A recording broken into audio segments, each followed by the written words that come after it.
Hello दोस्तों, नमस्कार। मैं अपने यूट्यूब चैनल में आप सभी का स्वागत करती हूं। बेटी के सहाना गीत अच्छा लगेगा तो लाइक कीजिएगा, नए हैं मेरे चैनल पर तो सब्सक्राइब कीजिएगा और कमेंट में बताइएगा कैसा लगा मेरा गीत।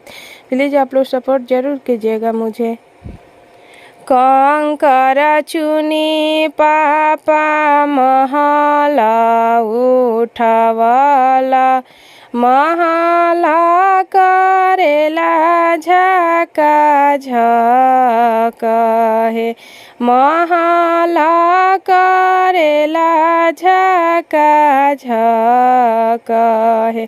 ताही महल सुतेली बेटी हो सुंदर बेटी, बेटी सोवेली निराभेद है, बेटी सोवेली निराभेद है।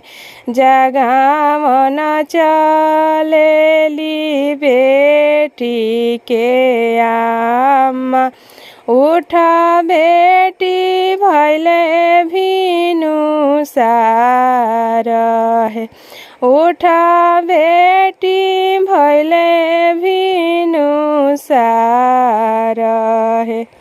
कैसे में उठी आमा तोहरी बचनिया, सामर मिलाले दामाद है, सामर मिलाले दामाद है।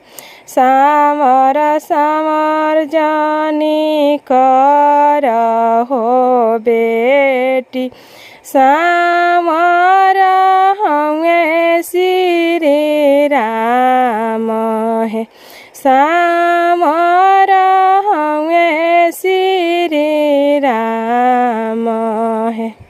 सामर के लीलारा चंदन भाला शोभेला, मुखवा शोभेला बीरा पान है, मुखवा शोभेला बीरा पान है।